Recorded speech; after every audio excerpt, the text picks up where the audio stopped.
It is April 17, 2026. WrestleMania weekend, Las Vegas, the Horseshoe Hotel at WrestleCon. You got legends doing signing outside of WWE, thousands of wrestling fans packed into WrestleCon, indie talent, autograph lines, the whole spectacle. And somewhere in that building, a man who spent months hiding behind a camera, calling out wrestlers on Instagram, finally steps into the same room as Big Vito LoGrasso. Where in the hell does that end well for the guy in the hard hat? But anyway, spoiler though, it doesn't. Strap in because the story goes way deeper than 30 seconds of footage. Welcome to the T-Drop, Strong Brew, No Soft Behavior. Today, we go over the Big Vito versus Badass Construction Worker at WrestleCon 2026. We're going through who those two people are, the months of buildup that got them to the same room, and the footage that is actually shown, who stepped in, and the aftermath, including another wrestler who just put himself in the middle of all this. And at the end of it all, we're hitting the question the entire IWC is gonna wonder, when is this gonna stop? At least I'm gonna say that. Now, let me tell you who Big Vito is. Because if your only reference point is a meme, you're missing out the full picture. Now, Vito LoGrasso, he's a Brooklyn, New Yorker, a 6'2" man, big wrestler. He started training in 1990 out of Johnny Rod's school in New York. One of the old school gyms that built legitimate workers, not just Instagram personalities. He came up through ECW as part of the Baldies. Went to WCW in 1999 where he and Johnny the Bull formed the Mamalukes, managed by Tony Marinara. They were two-time WCW World Tag Team Champions. Then he was in WWE from 2005 to 2007, primarily on SmackDown. And yes, he had the dress gimmick. That's the one people remember. And here's the thing.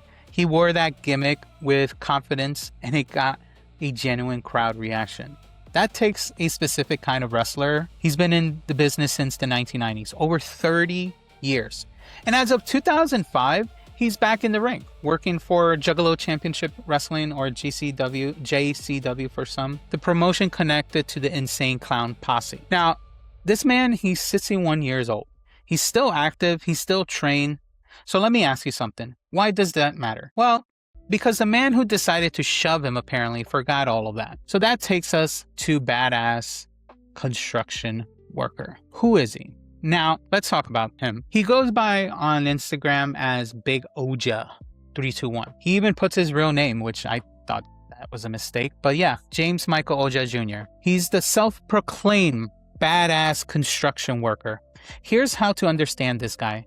And I'm going to try to be as factual as possible here because the story deserves a little accuracy, not just the heat that most people are doing online. He is a wrestling fan, or at least adjacent to the wrestling world, who discovered that making rants videos calling out pro wrestlers generated social media engagement, and he leaned into that hard. This is his Instagram. He does a lot of rants. A lot. There's a few. He does, before Big Vito was even in the crosshairs. Random number calling me, which isn't, different. I'm obviously mega celebrity, so I thought it was maybe fucking Oprah calling me. But no, all I hear is, Bronk, burger. So Paul Herman gonna need you to translate to that cave idiot fucking ponytail bitch, Bronk Lesnar. First off, that's to both of you. But also, just never gonna get a burger with you. I don't care if you guys bought me a fucking 100 burgers. It's supposed to be the best Wrestling Mania event all time. Oja versus Bronk, but you guys Oja versus Bronk can't spell. Okay. That's why Oba's there, dancing his stupid dance in Wrestling Mania in my fucking spot. So find me in the streets of Vegas, bud. Let's deal with it. Just never getting a burger with you losers. He also calls out Matt Riddle, also Pat McAfee. Oh! Yeah, bud. Notice you're only doing out-of-state bookings now. Nothing in Florida, huh? Pretty fucking weird how that works. It's alright. I got bros all over the world now. Badass Supervisor fucking fan club. All over the world. So guess what? I got a buddy who's gonna absolutely fucking destroy you. April 25th, Marquette Mania. Big Dog Samson, gonna yank you around by that fucking lady haircut and make you cry for me. Yeah, right there, bud. For me and Samson. Get ready to take that fucking ass whooping, boy. Oja got physically shoved by Riddle in person, but he got physically shoved. He is not someone who accidentally wanders into confrontations, guys. He sought them out. That is the model, at least for the Oja account, it looks like. At some point in early 2026, though, Big Vito and JCW moved into his radar. Oh wait, yes I am. I'm fucking great at what I do. I came to Vegas with only one purpose in mind, and that's to go fucking viral. Guess what? 30 minutes in, fucking viral. From online trash talk to the merchandise table in Vegas on this year. Big Vito responds publicly, and here's the thing. Vito's response, he responded to his video February 24th and February 25. He said, I gave him 2 minutes on a Twitter post while I waited for the hot tub to warm up. He should spend his 15 minutes on breaks calling a dentist. Calling a freaking dentist. That's hilarious. But he then called back Don Vito and said, Aviva La Bam guy, yeah, dude, you can't fight. That's my job. Oh, wait, you're the crappy one that's never good at wrestling. Now you work from some crappy juggalo wrestling company. He went after his fan base, calling them, his words, a bunch of clowns or jackass clowns. Called JCW fans losers, inbreds with crappy ICP tattoos. Called out Vince Russo's involvement at JCW Creative by name. Now, why the hell would he do all these posts all out publicly, then walk into WrestleCon during the WrestleMania weekend and expect temperature to be cold? Now, going back to his Vito responding to the February 25th post, I gave 2 minutes on a Twitter post while I waited on the hot tub to warm up. He should spend his 15 minutes on breaks calling a dentist and a mental break care professional. He will not be addressing this guy further, but as a kindness, I'll refer to him to one of my colleagues. Have a blessed day. Now, I need you to pay attention to how this goes down. Vito doesn't escalate. He dismisses it. He tells him to see a professional. He says he's done engaging. That's honestly the correct response to an online troll. But Big Oja took that as a win. He immediately fired back. He claimed Vito cried all over the internet. He doubled down on the JCW attacks to keep calling them names. He went after Vince Russo specifically. And he said, it's the loudmouth piece of crap that ran WCW into the ground with his shitty ideas ruining it. Making sense. Makes sense. Y'all should have hired Bischoff. He would have had Vito in the back drying off wrestler sweat where he belongs. Been on backup in every promotion he's been in. Used you to get relevant, got you to cry all over the internet, biatch. The videos kept coming. This guy kept freaking going, which is ridiculous. Look at all this. He kept coming March into April all the way to WrestleMania week. And then on April 17, the badass construction worker showed up to the Horseshoe Hotel in Las Vegas in person. So that is basically what happened here.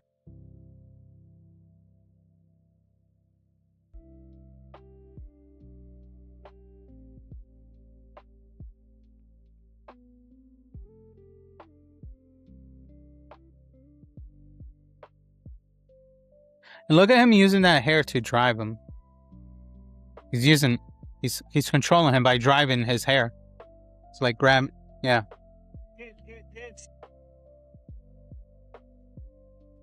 Then he eventually pushes him to this table. Look at him. Big Vito is not taking shit. Look at you, fucker, huh? You're a fucking asshole. Don't ever fucking put your fucking hands on me again. You understand? You understand, motherfucker? Huh? So apparently in order for this to begin, the badass construction worker shoved Big Vito, and he initiated the physical contact. Vito responded. He overpowered him, grabbing him by the hair, taking control of the situation. The construction worker guy tried to fight back. He couldn't shift the momentum. Vito dragged him onto the nearby merchandise table. He eventually does. Get fucking dude. Get your fucking... And there's D'Lo Brown, by the way. Vito made himself completely cleared. Multiple outlets confirm what he said. F an a-hole, don't put your hands on my fucking hand on me again. You understand that. Witnesses and online discussion both pointed out to security, which is a big thing with WrestleCon at this point and even Vegas in general, being too slow to respond. Intervention did not come immediately, and we have to be careful here because most of that comes from social media accounts and aggregated witness reports, not a formal statement yet. So take it with a grain of salt. But the pattern in the footage is there and the accounts is consistent. The response looks delayed, as you can see. Who is the person to actually step in? Our boy D'Lo Brown right here. D'Lo Brown moved in, calmed Vito down, stayed with him while the construction worker backed off and left the area. There's Vito. They take care of it.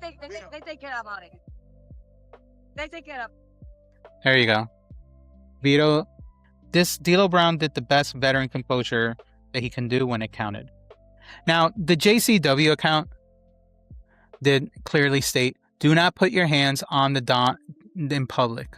Here's what it gets really interesting though, and where you have to make some decisions about what it all means. Shortly after the incident, this dude posted on Instagram, and we can, instead of me reading it, we can just watch it. Here he is. This is him in full, how he reacted after the incident. Brag. Oh wait, yes I am. I'm fucking great at what I do. I came to Vegas with only one purpose in mind, and that's to go fucking viral. Guess what? 30 minutes in, fucking viral. So the people that don't know who I am, I'm the Big Daddy Alpha Supervisor. Yeah, just didn't look badass in the video, but guess what? What I do is piss people off on the internet. Look through my comments. Idiots fucking everywhere. So I thought to myself, I can't hit a pro wrestler, but I bet I could get a pro wrestler to hit me. Would you know? Dumb Vito, good job, buddy. Fell right into my trap. So, yeah, take your 15 minutes of fame, Vito. Yeah, dude, this is fun. This is a lot of fun pissing people off. So, hey, wrestlers, if you guys need somebody to piss another wrestler off for you, yeah, dude, manager for fucking hire. Check out this shirt. I was rage baited by a rage baiting masturbator. I just took it to real life this time. And a lot of dumb people in my comments. Dumb people in his comments. Yet he is probably one comment away from something stupid happening to him, because if he messes with the wrong person, it's done so. If he goes to the wrong city, the wrong event, and messes with the wrong people, that's it. They will make him wonder if he made the right decision. Are you sure about that? Happy that I got beat up. Yeah, I fucking love it. Be careful though. There's a lot of people on Team Moji. You guys would be surprised. So yeah.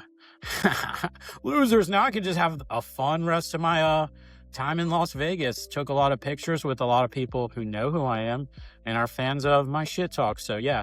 Hell yeah, I'll see everybody in Vegas. If you're not doing nothing, bump into me, dude. Yeah, let's take pics. I'll probably hit WrestleCon again today. And wrestlers, like I said, if WrestleCon didn't ban him after this, it's a messed up mistake. You need me to shit talk someone for you? I'm fucking down. I got a cameo as well, guys. Cameo. Yeah, I've been shit talking people for fun. It's a lot of fun, especially when you get reactions like that. Other than that, Vito, not cool. I bit my tongue, so I couldn't eat brisket nachos. Vito is known more than him. You're right. The younger fandom isn't aware of this guy. And what I mean about younger fandom, anyone born post 2000, because Vito was much bigger during, during the 90s, late 2000s, yeah. But I don't think any of the younger people know him, so maybe that's why. But younger people are always on social media, so yeah, this guy probably popped up. Very well at fucking Flavor Town restaurant. So yeah, good job. Not guys. Flavor Town. I just started watching season 4 of The Boys, and I learned about Flavor Town for some of them. Fall for the internet. Good job, loser. So let me ask you something. What do you make of that? On one hand, he got physically overpowered by a 61-year-old professional wrestler in front of a crowd of wrestling fans. On the other hand, he is now exactly where he said he wanted to be. Wrestling sites covered it, social media exposed with the footage. He got the viral moment. Did he engineer a situation where any outcome served his content? Or did he just get lucky that what could have been significantly worse ended in a merchandise table? I'll tell you where I land on that in a minute. There's also this development, though, that former WWE LFG star BJ Ray linked up with badass construction worker at WrestleCon the same weekend, the same event, and posted a video of their meetup on Twitter. His message is actually right here. Yep, there we go. This is WWE LFG star BJ Ray. So if WWE is watching, man, you should be watching your wrestlers who they interact with. They have to be smart. Whatever, you just do it. Yo, chocolate milk, you're gonna fucking lose, bud. Yeah, right there. This guy's a fucking winner and you're a fucking loser. Look at the mustache. Go ahead. Hey, go to come the on stash. now, bro. You That's got a stash, you know what I'm saying? winning fucking. This is the problem with younger stars. They don't, younger wrestling stars. They don't know. Some of them don't know how to be professional. Some of them don't know the WWE or wrestling etiquette. This is a problem. Mustache, bud. Yeah. Fucking. Yeah, bud. Yo, So yeah, that's star BJ. Now, he said he might have to get justice for my boy, the badass construction worker, and take out Vito next. So now you have a different wrestling personality from even a different promotion, publicly aligning with the troll and putting Vito in the crosshairs. Whether BJ actually follows through or whether this is his own content play, we will just have to watch and see what happens. So, okay. The question the entire IWC at this point has been arguing about since the footage drop is probably whether this was a work or not. I don't think it's a work. It's just them being, this guy really is trying to start shit. But this is what I can say. Security at WrestleCon was obviously slow, which was more important whether this is a work or not. And this is not just for this incident, given everything else that happened at WrestleCon this weekend with the Elena Black situation. The event security response is going to be a conversation worth having in the weeks to come after WrestleMania weekend. All right. So, guys, 3 questions, and drop your questions in the comments on the clip. Let's go with question number 1: work or shoot, or did Big Oja work himself into a shoot? Because those are the 3 different things, and I want you to know where this. I want to know. Sorry, not you to know. I personally want to know where the community lands on that. Number 2: when an online feud between a wrestler personality and a troll spills into a public venue with thousands of fans, how much responsibility sits with the event? And all the security. WrestleCon had multiple incidents this weekend. Is this a systematic problem for WrestleCon? And question 3, BJ Ray is now publicly aligning himself, it seems, with badass construction worker and has Big Vito in his sights. Do you really think this goes any further? And if it actually does, is that a good content for this guy, or it's self-suicide for his career? Let me know in the comments. And hey, as always, if you enjoyed how the tea hit the like and subscribe, and I will see you on the next video.